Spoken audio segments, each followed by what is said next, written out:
শিক্ষিত ছাত্রদেরকে চাকরি দেওয়া হয়নি, যার ফলশ্রুতিতে বিভিন্ন সময়ে আমাদের মাদ্রাসা শিক্ষার্থীদের ভিতরে মানসিক দুর্বলতা এবং কনফিডেন্স লেভেল, যেটা আত্মবিশ্বাস, সেটি নষ্ট করা হয়েছে। রাষ্ট্রীয় পক্ষ থেকে যখন বলা হয়েছে মাদ্রাসাগুলো হচ্ছে জঙ্গি উৎপাদনের কারখানা, এর চাইতে লজ্জাজনক দুঃখজনক জিনিস আর কি হতে পারে?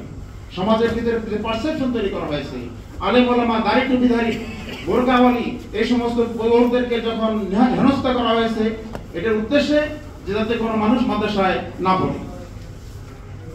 এই দেশে আলেম ওলামাদেরকে হত্যা করা হয়েছে অন্যায়ভাবে, ডান্ডা বেরি করে সারা দেশে ঘুরানো হয়েছে আতঙ্ক সৃষ্টি করার জন্য, যদি কেউ মাদ্রাসায় না পড়ে। অথচ বিভিন্ন ধরনের পরিসংখ্যান আসছে। একটি পরিসংখ্যান সাদেক ক্যাম্প দিয়ে গেছেন, সাদ্দাম হোসেন বলেছেন 28 লক্ষ কোটি টাকা পাচার হয়েছে দেশ থেকে, কিন্তু সেই 28 লক্ষ কোটি টাকা পাচারের সাথে কোনো মাদ্রাসা শিক্ষিত লোক জড়িত ছিল না। এটি প্রমাণিত সত্য। অতএব মাদ্রাসা শিক্ষা ব্যবস্থা এই দেশে ধর্মীয় মূল্যবোধে মানবিক মানুষ তৈরি করার জন্য কাজ করে এবং তারা কোনো করাপশনের সাথে জড়িত হয় না। তারা মানসিক শান্তি, নিরাপত্তা, কল্যাণ সকল কিছু নির্ভর করছে একদম দক্ষ, যোগ্য, সৎ, খোদাভীরু এবং দেশপ্রেমিক নাগরিকের উপরে। আর সেই সৎ, দক্ষ, খোদাভীরু, দেশপ্রেমিক নাগরিক তৈরি কারখানা হচ্ছে আলিয়া মাদ্রাসা শিক্ষা ব্যবস্থা, প্রথম মাদ্রাসা শিক্ষা ব্যবস্থা। এটি প্রমাণিত সত্য। এই জন্য যে পারসেপশন তৈরি হয়েছে, সেই পারসেপশন আমি আমাদের যারা ছাত্র আছে তাদেরকে বলবো, তোমাদের ডান বাম পিছনে তাকানোর দরকার নাই।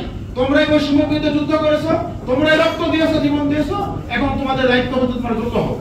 যোগ্য রূপে নিজেকে গড়ে তোলো, তাহলে তোমাদের কাঙ্ক্ষিত আসন থেকে কেউ বঞ্চিত করতে পারবে না ইনশাআল্লাহ।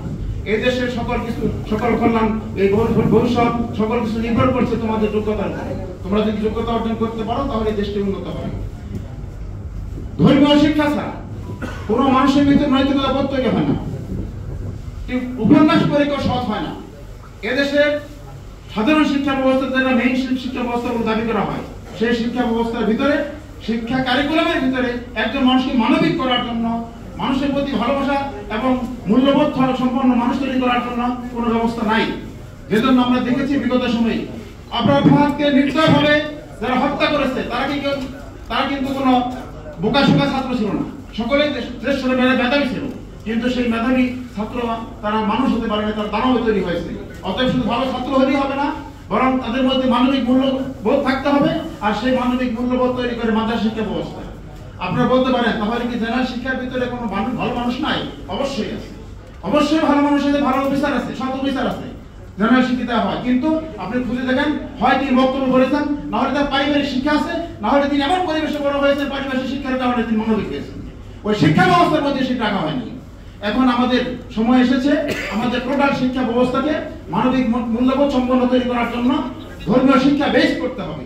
মাদ্রাসা শিক্ষা ব্যবস্থায় হবে ইনশাআল্লাহ ভবিষ্যতে আমাদের জন্য মূল ধারা শিক্ষা ব্যবস্থা। আমরা সেজন্য কাজ করছি।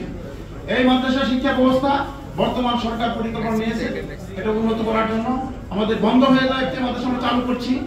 আমরা বিভিন্ন আইনে বেড়াচলে যে সমস্ত শর্ত দেওয়া আছে, শর্ত শিথিল করে আমরা মাদ্রাসা সংখ্যা বাড়ানোর জন্য চেষ্টা করছি। আলহামদুলিল্লাহ ইতিমধ্যেই মাদ্রাসা শিক্ষায় ছাত্র সংখ্যা বাড়ছে। যখন আমাদের সন্তানদের ভিতরে কনফিডেন্স আসবে যে আমরা বঞ্চিত হব না, তখন আপনারা দাখিল পাশ করে কলেজ থেকে দৌড় দিবেন। বিগত সময়ে আমরা একটু পরিসংখ্যান দেই, সেটি হচ্ছে এবছর দাখিল পরীক্ষা দিয়েছিল 2,94,000 প্লাস, আর আলেম পরীক্ষা দিয়েছে 86,000 প্লাস। তার মানে 2/3 বেশি স্টুডেন্ট তারা কলেজে চলে গেছে। ওই যে রাষ্ট্রীয় সন্ত্রাসের কারণে যে পারসেপশন তৈরি হয়েছে যে মাদ্রাসায় পড়লে কোনো চাকরি হবে না, কোনো সমস্যা আমরা ফিল করবো, সেই জন্য তারা মাদ্রাসা থেকে চলে যায় কলেজে। এবছর ইতিমধ্যে চলমান আলেম ভর্তি পরীক্ষা চলছে, ভর্তি প্রক্রিয়া চলছে। প্রক্রিয়ার ভিতরে ইতিমধ্যে 1.25 লক্ষ ছাত্র ভর্তি হয়েছে। তার মানে এটা আমরা মনে করছি জুলাই বিপ্লবের পরে এটা ভালো পরিবেশ আসছে এবং মাদ্রাসা শিক্ষার্থীর ভিতরে কনফিডেন্স থেকে আসতেছে। আমরা চেষ্টা করছি এদেশে শিক্ষা ব্যবস্থার ভিতরে বৈষম্য, সারা দেশে মাত্র 3টি সরকারি আলিম মাদ্রাসা আর হাজার হাজার শিক্ষা প্রতিষ্ঠান আছে সরকারি, কিন্তু তার বিপরীতে 3টি আলিম মাদ্রাসা। সরকারের পরিকল্পনা হচ্ছে সারা দেশে প্রতিটি জেলা শহরে অন্তত একটি করে সরকারি আলিম মাদ্রাসা হবে। মাদ্রাসা শিক্ষার উন্নয়নের জন্য শিক্ষকদের ট্রেনিং কোনো বিকল্প নাই। বাংলাদেশে মাদ্রাসা শিক্ষা ব্যবস্থার জন্য একমাত্র ট্রেনিং ইনস্টিটিউট হচ্ছে বিএমটিটিআই গাজীপুরে।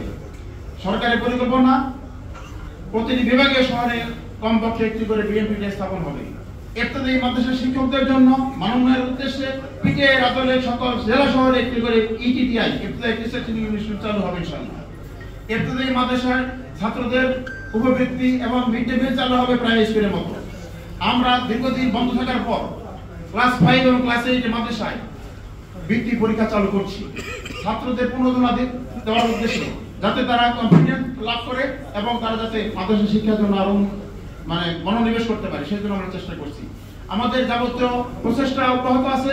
আপনাদের সার্বিক সহযোগিতা এবং দোয়া আমাদের কাম্য, যাতে আমরা অবশ্য লক্ষ্যে পৌঁছতে পারি। সময় কম, কাজ আমাদের অনেক বেশি। আল্লাহ রাব্বুল আলামিন আমাদের সকলকে কবুল করুন। আপনাদের সকলের সুস্বাস্থ্য এবং দীর্ঘায়ু কামনা করছি। মাদ্রাসা ছাত্র কল্যাণ পরিষদকে ধন্যবাদ জানাচ্ছি আজকের এই অনুষ্ঠান আয়োজনের জন্য। আসসালামু আলাইকুম।